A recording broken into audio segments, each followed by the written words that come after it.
ಈಗ SIT form ಆಗಿರೋದು ಸೌಜನ್ಯ ಕೇಸ್ಗಲ್ಲ, ಬುರುಡೆ ಆಟಕ್ಕೆ. ಧರ್ಮಸ್ಥಳವನ್ನ ಮುಗಿಸೋದು, ಮಂಜುನಾಥನನ್ನ ಬಂದ್ ಮಾಡೋದು. ಜಸ್ಟಿಸ್ ಫಾರ್ ಸೌಜನ್ಯ ಅಂತ ಒಂದಿಡೀ ಧರ್ಮಕ್ಷೇತ್ರದ ಅಸ್ತಿತ್ವವನ್ನೇ ನಾಶ ಮಾಡೋದಕ್ಕೆ ನಿಂತಿದ್ದಾರೆ. ನೋಡಪ್ಪ ಭೀಮಾ, ನೀರ್ ಬಂದು ಹಿಂಗಿಂಗೆ ಕತೆ ಹೇಳಿ, ಇದನ್ನ ಹೈಪ್ ಮಾಡೋದು ಹೆಂಗೆ ಅಂತ ನಮ್ಗೆ ಚೆನ್ನಾಗಿ ಗೊತ್ತಿದೆ. ಅವಾಗ ನಮ್ಮ ಸಮೀರ ಎದ್ದು ಬಿಡ್ತಾನೆ, ನೋಡ್ರಿ ಇವಾಗ ಜೀವಂತ ಸಾಕ್ಷಿ ಬಂದಿದೆ, ಇನ್ಮೇಲೆ ರುದ್ರ ತಾಂಡವ ಅಂತ. ಇವ್ರ ಮೇಲೆ ಇವ್ರಿಗೆ ನಂಬಿಕೆ ಇಲ್ಲ, ಯಾಕಂದ್ರೆ ಇವ್ರಿಗೆ ಸತ್ಯ ಆಗೋದು. ಇವ್ರಿಗೆಲ್ಲ ದುಡ್ಡು ಎಲ್ಲಿಂದ ಬರುತ್ತೆ? ಧರ್ಮಸ್ಥಳಕ್ಕೆ ಬಂದು ಮಿಸ್ ಆಗ್ಬಿಟ್ಲು, ಮೂಳೆ ಸಿಕ್ಕರೆ ನಮಗೂ ಒಂದು ಕೊಡ್ರಪ್ಪ, ಮಣ್ಣು ಮಾಡ್ಕೋತೀನಿ. ಹಿಂಗೆ ಅಗಿತಾ ಹೋದ್ರೆ ಅವನು ದೇವಸ್ಥಾನ ಎದುರಿಗೆ ಒಂದೆರಡು ಕೂತಾಕಿದ್ದೆ ಅಂತ ಹೊಡಿರಿ ಗುಂಡಿ. ಒಬ್ಬೊಬ್ಬರದು ಒಂದೊಂದು ಪೌರಾಣಿಕ ನಾಟಕ ನೋಡ್ದಂಗ. ಅದೆಲ್ಲೋ ಮಸೀದಿ ಹತ್ರ ಒಂದು 18 ವರ್ಷದಿಂದ ಒಂದು 25 ಶವ ಊತಾಕಿದ್ದೆ, ಬಗಿರಿ ಸಿಗುತ್ತೆ ಅಂತಾನೆ. ಧರ್ಮಸ್ಥಳನ ಮುಳುಗಿಸಿ ಮಂಜುನಾಥನನ್ನ ಬೀದಿಗೆ ತಂದ್ರೆ ಸೌಜನ್ಯ ಹೆಂಗೆ ನ್ಯಾಯ ಸಿಗುತ್ತೆ? ಈ ಧರ್ಮಸ್ಥಳದ ವಿಚಾರದಲ್ಲಿ ನಾವಂತೂ ಮೂರು ಬಿಟ್ಟು ನಿಂತಿದ್ದೀವಿ.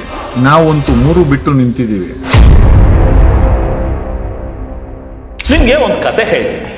13 ವರ್ಷಗಳಿಂದ ಶಾಂತಿ ಸಿಗದೆ ಪರಿತಪಿಸ್ತಿರೋ ಆತ್ಮದ ಕತೆ. ತನ್ನ 17ನೇ ವಯಸ್ಸಿಗೆ ಆಗಂತುಕನೊಬ್ಬನಿಂದ ಅತ್ಯಾಚಾರಕ್ಕೊಳಗಾಗಿ ಹತ್ಯೆಯಾದ ಅಮಾಯಕ ಹೆಣ್ಣಿನ ಕತೆ. ಅಷ್ಟು ಹೀನಾಯವಾಗಿ ತಿಂದು ಮುಗಿಸಿದವನನ್ನೇ ಕಾನೂನಿನ ಕುಣಿಕೆಯಿಂದ ಕಾಪಾಡಿದವರ ಮನೆಯ ಮಗಳ ಕತೆ.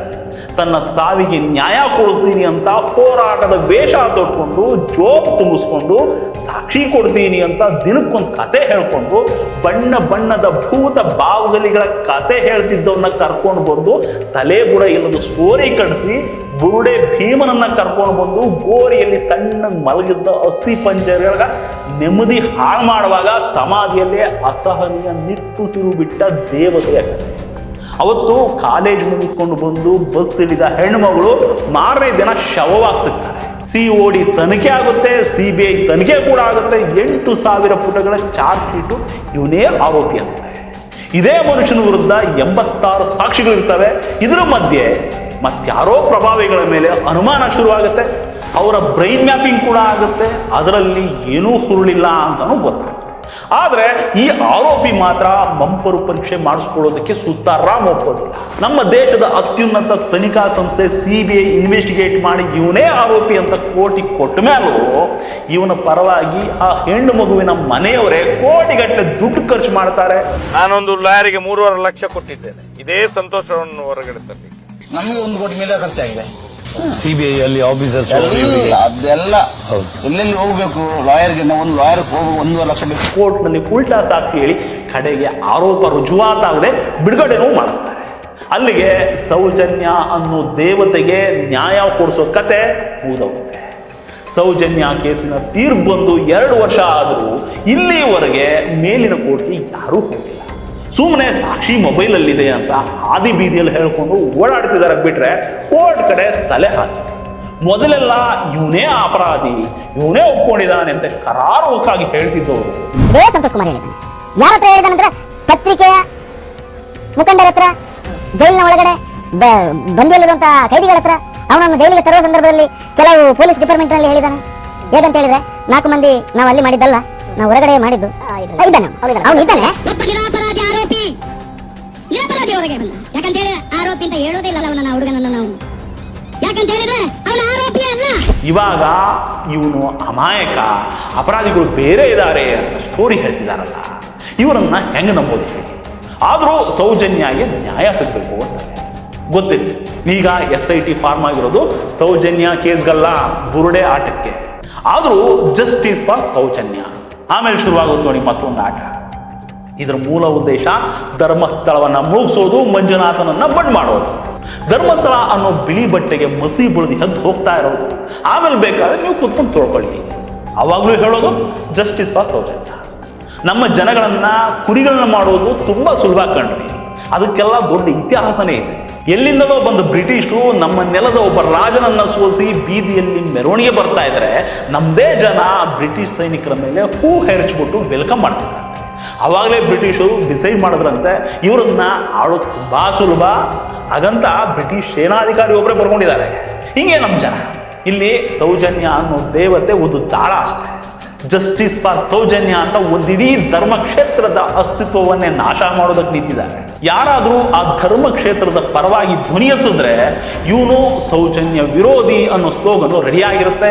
ಆಮೇಲೆ ಅವ್ರ ಬಾಯಲ್ಲಿ ನಮ್ಮನೆ ಹೆಣ್ಣುಮಕ್ಕಳ ಬಗ್ಗೆ ಬರೋ ಮಾತುಗಳನ್ನ ಸ್ವತಃ ಸೌಜನ್ಯ ಕೇಳಿಸ್ಕೊಂಡ್ರು ಸೂಸೈಡ್ ಮಾಡ್ಕೊಂಡ್ಬರ್ತಾರೆ. ಇದಕ್ಕೂ ಅದೇ ಸ್ಲೋಗನ್, ಜಸ್ಟಿಸ್ ಫಾರ್ ಸೌಜನ್ಯ. ಸಾಕ್ಷಿ ನಮ್ಮ ಮೊಬೈಲ್ನಲ್ಲಿದೆ, ನಾಳೆ ಬೆಳಗ್ಗೆ ಲೈವ್ ಬಂದು ಬಿಚ್ಚಿಡ್ತೀವಿ, ಮೀಡಿಯಾಗಳ ಮುಂದೆ ಸಾಕ್ಷಿ ಕೊಡ್ತೀವಿ ಅಂತಾರೆ. ದಾಖಲೆ ಇದೆ ನಮ್ಮ ಹತ್ರ. ಇದೇ ಮೊಬೈಲ್ ನಲ್ಲಿ ಎಲ್ಲಾ ದಾಖಲೆಗಳು ಕೂಡ ಇದೆ. ತೋರಿಸ್ತೀನಿ. ಎಲ್ಲಾ ಸಾಕ್ಷಿಗಳನ್ನ ಜನರ ಮುಂದೆ, ಮಾಧ್ಯಮದ ಮುಂದೆ ಇಟ್ಟು ಇಡೀ ರಾಜ್ಯದಲ್ಲಿ, ಇಡೀ ದೇಶದಲ್ಲಿ ಒಂದು ಕ್ರಾಂತಿಯುತವಾದಂತಹ ಚಳವಳಿ. ನಾಳೆ ದಾಖಲೆ ಸಮೇತ 7 ಗಂಟೆಗೆ ಲೈವ್ ಅಲ್ಲಿ ಬಿಡುಗಡೆ ಮಾಡ್ತಾ ಇದ್ದೀನಿ ನಾನು. ನಮ್ಮನ್ನು ಕರ್ಕೊಂಡು ಹೋಗಿ ನ್ಯಾಯಾಲಯಕ್ಕೆ, ಪೊಲೀಸರ ಮುಂದೆ ಕರ್ಕೊಂಡು ಹೋಗಿ ಯಾವ ರೀತಿ ಅತ್ಯಾಚಾರ ಆಯ್ತು ಅನ್ನೋದು ನಾವು ಹೇಳ್ತೀವಿ. ದಾಖಲೆ ಸಾಕ್ಷಿಗಳನ್ನ ಕೊಡದೆ ಹೋದ್ರೆ ಫಸ್ಟ್ ನನ್ನನ್ನು ಅರೆಸ್ಟ್ ಮಾಡಿ ಅಂತ ಸರ್ಕಾರ ಕೇಳ್ತಾ ಇದ್ದೀನಿ ನಾನು ತರುವಂತ ಏನು ವಿಟ್ನೆಸ್ ಇದ್ದಾರೆ ಅವರಿಗೆ ಪೊಲೀಸ್ ಪ್ರೊಟೆಕ್ಷನ್ ಕೊಡಬೇಕು. ಸಾಕ್ಷಿ ತೋರಿಸಬೇಕಾದ್ರೆ ಎಲ್ಲಾ ಟಿವಿ ಚಾನಲ್ ಮಾಧ್ಯಮಗಳು ಇರಬೇಕು, ಸಿನ್ಸಿಯರ್ ಪೊಲೀಸ್ ಆಫೀಸರ್ಸ್ ಇರಬೇಕು, ಆಫೀಸರ್ಸ್ ಇರಬೇಕು. ಕರೆಸ್ರಿ ಇವತ್ತೇ ತೋರಿಸ್ತಾರೆ. ನಾವು ಇಷ್ಟೊಂದು ಹೇಳ್ತಾ ಇದೀವಿ ಅಂತ ಹೇಳಿದ್ರೆ ನಮ್ಮ ಹತ್ರ ಏನಾದ್ರು ಇರಬೇಕಲ್ಲಪ್ಪ. ನಮ್ಮ ಹತ್ರ ಏನೋ ಇದೆ ಒಂದು.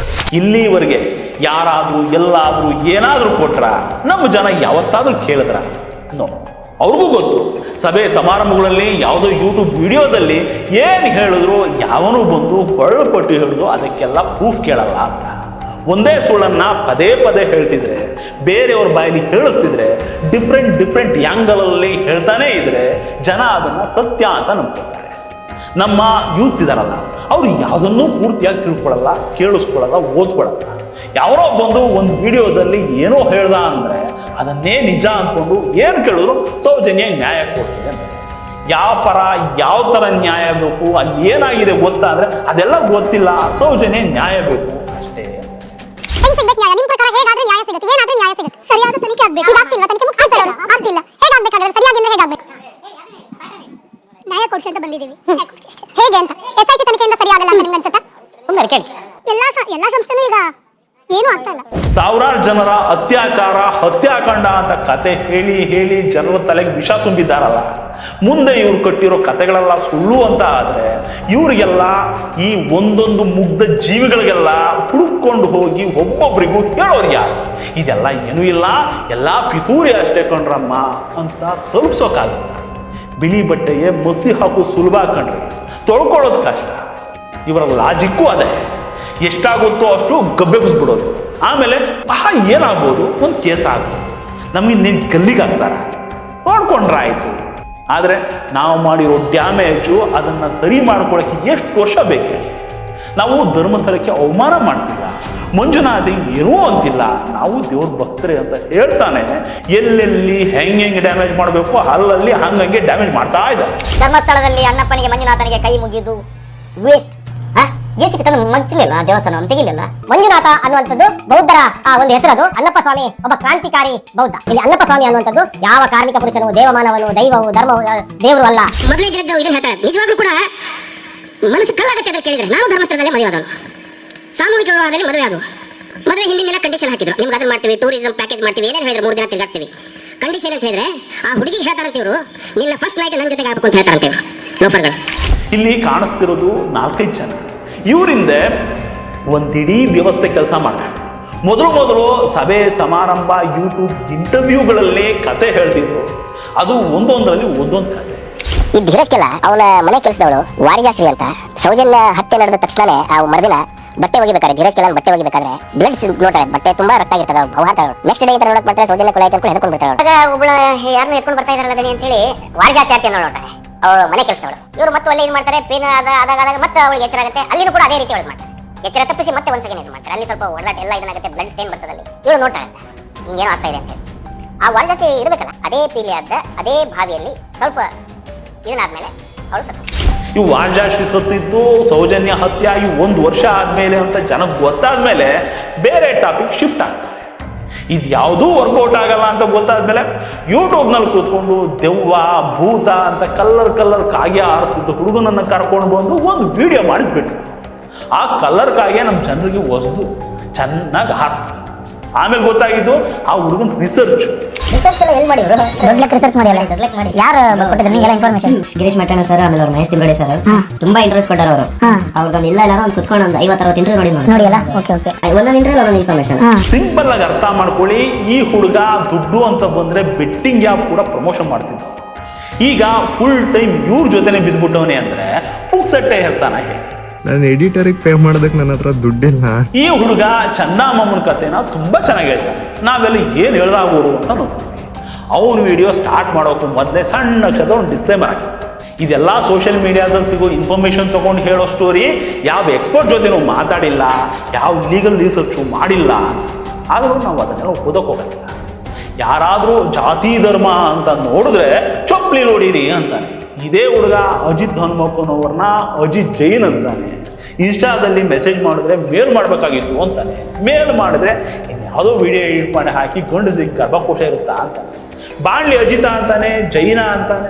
ಒಂದು ಡಿಬೇಟ್ ಶೋಗೆ ಇನ್ವೈಟ್ ಮಾಡೋರು ಇನ್ಸ್ಟಾಗ್ರಾಮ್ ಅಲ್ಲಿ ಮೆಸೇಜ್ ಮಾಡಿದ್ರು ಅಂತ. ಅಷ್ಟೊಂದು ಇಂಪಾರ್ಟೆಂಟ್ ಇದ್ರೆ ಇಮೇಲ್ಗೆ ಒಂದು ಮೆಸೇಜ್ ಹಾಕ್ಬೇಕಿತ್ತು. ಇನ್ಸ್ಟಾಗ್ರಾಮ್ ಅಲ್ಲ, ಸುವರ್ಣ ನ್ಯೂಸ್ ನ ಬಾಣ್ಲಿ ಕಲೆ ಅಜಿತ್ ಜೈನ್. ಇದೆಲ್ಲ ನೋಡ್ತಿದ್ರೆ ಹುಡುಗ ಫ್ರಸ್ಟ್ರೇಟ್ ಆದಂಗೆ ಕಾಣ್ತಾನೆ. ಇನ್ನೊಂದು ತಿಂಗಳಿರ್ರಿ, ಇಡೀ ರಾಜ್ಯದ ಜನ ಧರ್ಮಸ್ಥಳಕ್ಕೆ ನುಗ್ಗಬೇಕು ಅಂತಾರೆ. ಇನ್ನೊಬ್ರು ಸ್ವಲ್ಪ ದಿನದಲ್ಲೇ ನಾವು ಕೂತಾಕಿರೋ ಬುರುಡೆಗಳು ಹೊರಗೆ ಬರ್ತವೆ ಅಂತಾರೆ. 1 ವರ್ಷ 2 ವರ್ಷ ಅಲ್ಲ, ಇನ್ನು 1 ತಿಂಗಳು ತಡೀರಿ ಸರ್. ನೀವು 1 ತಿಂಗಳು ತಡೀರಿ. ಇಡೀ ರಾಜ್ಯದ ಜನ ಧರ್ಮಸ್ಥಳಕ್ಕೆ ಬರಬೇಕು. ಮುಂದಿನ 1-1.5 ತಿಂಗಳ ಒಳಗಾಗಿ ಯಾವ ರೀತಿಯ ಒಂದು ವ್ಯವಸ್ಥೆ ನಿರ್ಮಾಣ ಆಗ್ತದೆ ನೋಡಿ. ಇಡೀ ಜಗತ್ತೇ ಬೆಚ್ಚಿ ಬೀಳುವಂತ ಒಂದು ಸಂದೇಶ ಬರ್ತದೆ ಇಡೀ ಸಮಾಜ. ಆನಂತರ ನಾವು ತಂದಿರ್ತೀವಿ ಇನ್ನಷ್ಟು ಎಲ್ಲೆಲ್ಲಿ ಹೆಣ್ಮಕ್ಳು ಏನೋ ಉಂಟಾಗ್ತೀವಿ ಅಂತ. ಅವಾಗ ಸೃಷ್ಟಿಯಾದವನೇ ಭೀಮ. ನೇತ್ರಾವತಿ ಸ್ನಾನಘಟ್ಟದಲ್ಲಿ ಕ್ಲೀನಿಂಗ್ ಕೆಲಸ ಮಾಡ್ತಿದ್ದ.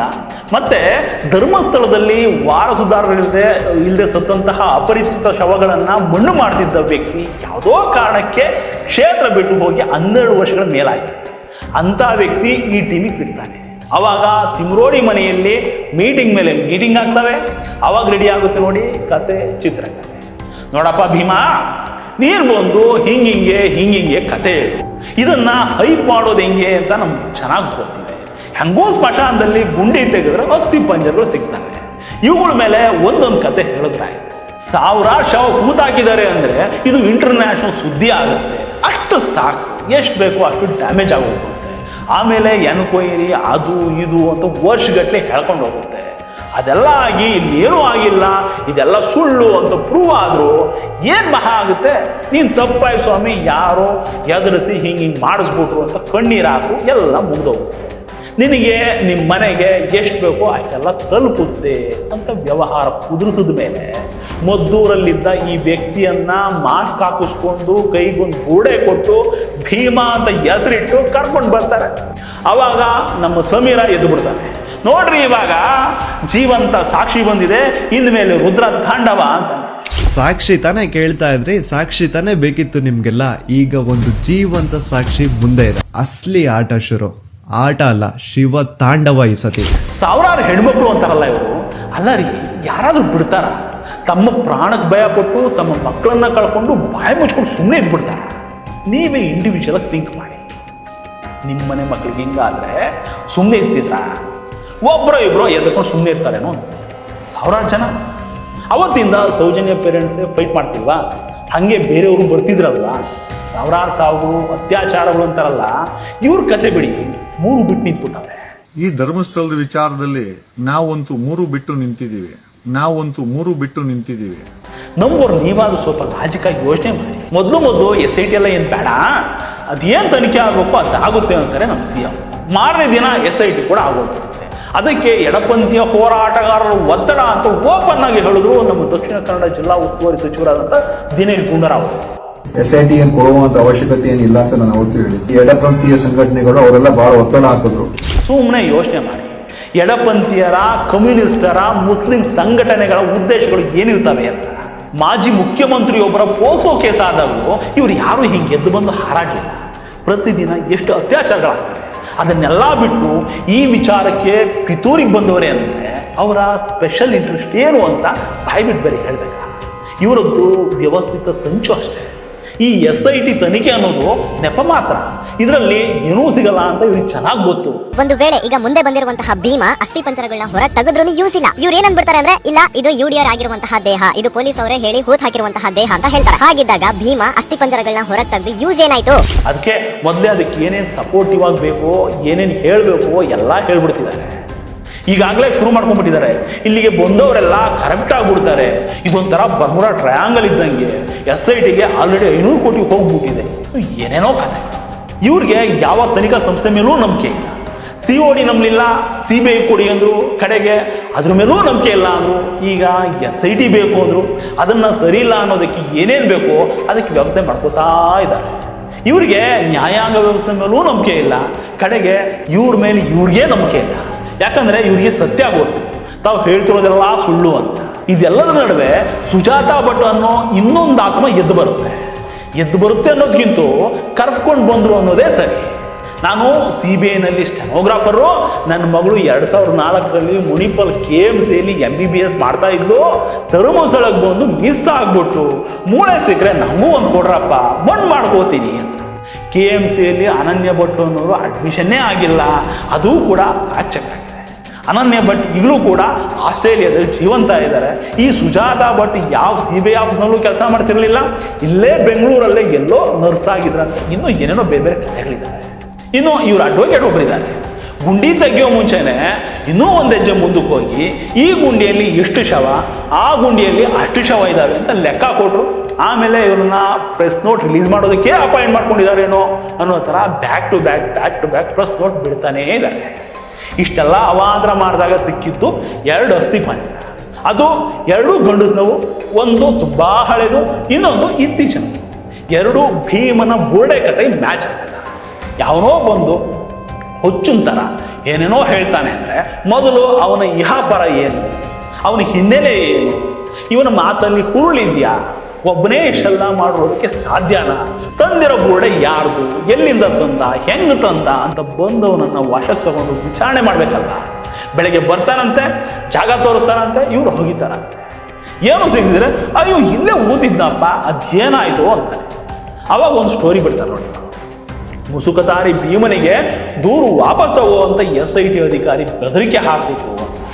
ಭೀಮನನ್ನ ಹೆದರಿಸಿ ದೂರನ್ನ ವಾಪಸ್ ಪಡೆಯುವಂತಹ ಒಂದು ಮಹಾ ದೊಡ್ಡ ಸಂಚಲನ ನಡೆಸಿದ್ರು. ಇದನ್ನ ಜನ ಅಷ್ಟಾಗಿ ನಂಬ್ದಂಗೆ ಕಾಣಲ್ಲ. ಅವಾಗ ಅಂಡ್ ಸುಟ್ಟಂಗೆ ಗೆದ್ದು ಬರ್ತಾನೆ ಸಮೀರ್. ಛೇ ಛೇ ಛೇ ಛೇ ಛೇ, ನೀವು SIT ಅವರು ಯಾವ ಕಾಲದಲ್ಲಿ ಇದ್ದೀರಾ?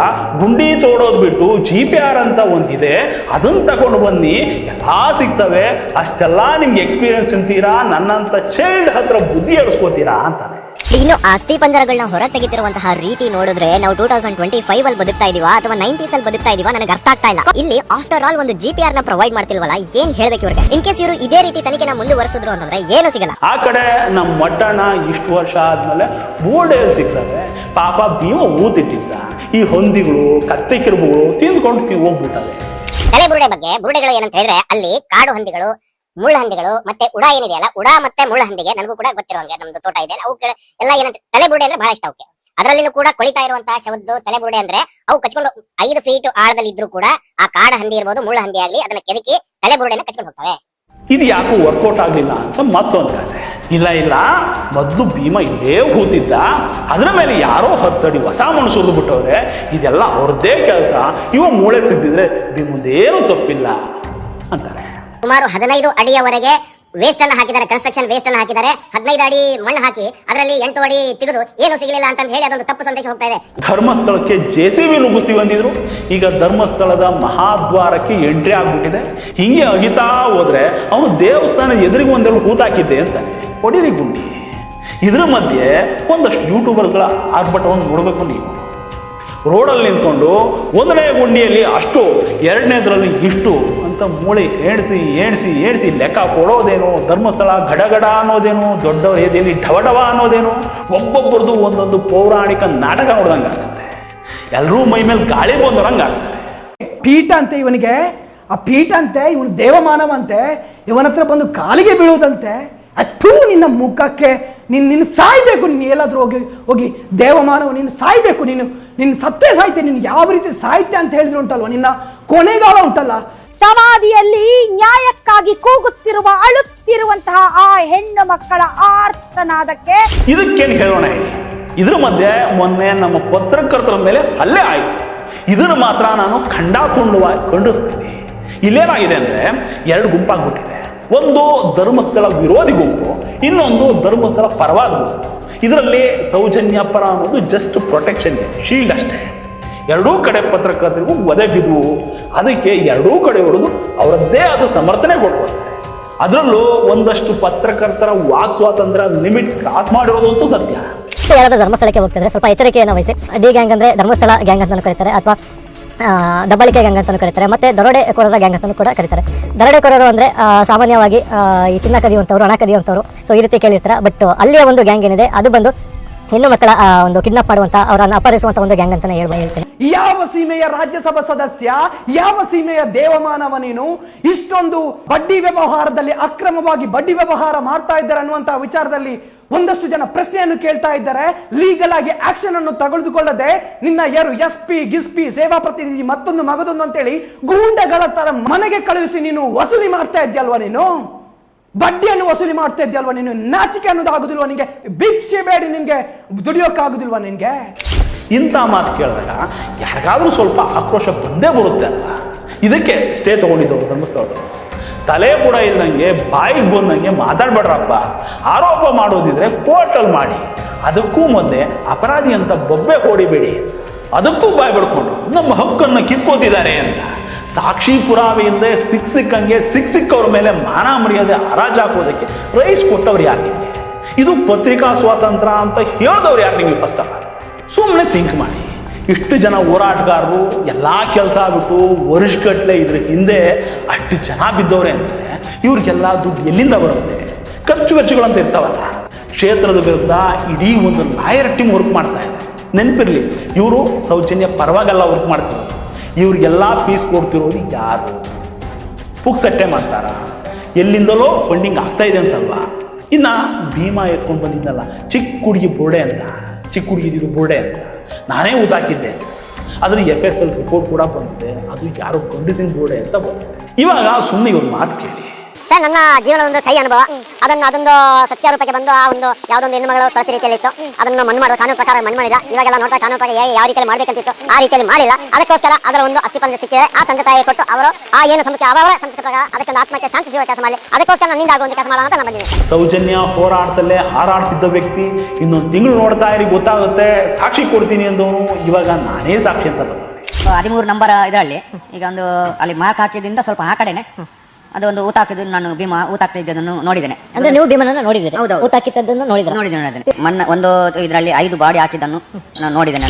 ಎಂತ ತಮಾಷೆ ಅಲ್ಲ, ಇದೊಂಥರ ಕಾಮಿಡಿ ಶೋ ತರ ಆಗೋಗ್ಬಿಟ್ಟಿದೆ. ನಾಳೆ ಇನ್ನೊಬ್ಬ ಬಂದು ಶೃಂಗೇರಿ ಮಠದ ಹತ್ರ ಒಂದು 50 ಶಾವು ಊತಿದ್ದೆ ಅಂತ, ಮತ್ತೊಬ್ಬ ಬಂದು ಅದೆಲ್ಲೋ ಮಸೀದಿ ಹತ್ರ ಒಂದು 18 ವರ್ಷದ ಹಿಂದೆ ಒಂದು 25 ಶಾವು ಊತಾಕಿದ್ದೆ ಬಗಿರಿ ಸಿಗುತ್ತೆ ಅಂತಾನೆ. ಈ ವಿವೇಕಾನಂದ ಚರ್ಚ್ ಮುಂದೆ ಒಂದು 20 ವರ್ಷದಿಂದ ಒಂದು 15 ಶಾವು ಊತಿದ್ನಪ್ಪ ಬಗಿರಿ ಅಂತಾನೆ. ಹೋಗಿದ್ದೀರಾ? ಹೋಗಿದ್ಮೇಲೆ ಸಿಗ್ಲಿಲ್ಲ ಅಂದ್ರೆ ಊಡ್ಬೇಕಾದ್ರೆ ನೋಡಿದ್ದೆ, ಆಮೇಲೆ ಯಾವಾಗ ಊತಾಕಿದ್ದವರು ಬೇರೆ ಕಡೆ ಶಿಫ್ಟ್ ಮಾಡಿರ್ಬೇಕು ಬಿಡಿ ಸಾರ್. ಏನು ಮಾಡ್ತೀರಾ? ಟೆಂಪಲ್ ಅದನ್ನು ನಡೀತಾರೆ. ನಮ್ಮವರೇ ಮುಂದೆ ನಿಂತ್ಕೊಂಡು ದೇವ್ರ ಮೂರ್ತಿ ಇದ್ದರೆ ಅದನ್ನು ಸೈಡ್ಗೆ ತಿಟ್ಟು ಗುಂಡಿ ಹೊಡಿತಾರೆ. ಅದೇ ಮಸೀದಿ ಹತ್ರ ಹೋಗಿ ಒಗಿತೀವಿ ಅಂತ ಹೇಳಿ ಗುಂಡಿ ತೊಡಿ ಮುಚ್ಚಾಕ್ತಾರೆ. ಇಲ್ಲಿ ಇನ್ನೊಂದು ಮಾತು ಹೇಳ್ತೀನಿ, ಇಲ್ಲಿ ನಡೀತಿರೋದು ಸೌಜನ್ಯ ಪರವಾದ ಹೋರಾಟ ಅಲ್ಲ, ಧರ್ಮಸ್ಥಳದ ಪರ ವಿರೋಧದ ಹೋರಾಟ. ನಾನು ಸೌಜನ್ಯ ಮತ್ತು ಧರ್ಮಸ್ಥಳದ ಪರವಾಗಿರೋದು. ಧರ್ಮಸ್ಥಳದ ವಿರೋಧಿ ಹೋರಾಟಗಾರರು ನನ್ನನ್ನು ಸೌಜನ್ಯ ವಿರೋಧಿ ಅನ್ಬೇಡಿ. ಧರ್ಮಸ್ಥಳನ ಮುಳುಗಿಸಿ ಮಂಜುನಾಥನನ್ನ ಬೀದಿಗೆ ತಂದರೆ ಸೌಜನ್ಯಗೆ ಹೆಂಗೆ ನ್ಯಾಯ ಸಿಗುತ್ತೆ? ಇದೇ ನನಗೆ ಅರ್ಥ ಆಗ್ತಿಲ್ಲ. ಅದೆಲ್ಲ ನಂಗೆ ಬೇಕಾಗಿಲ್ಲ, ಸೌಜನ್ಯಗೆ ನ್ಯಾಯ ಸಿಗ್ಬೇಕಷ್ಟೇ.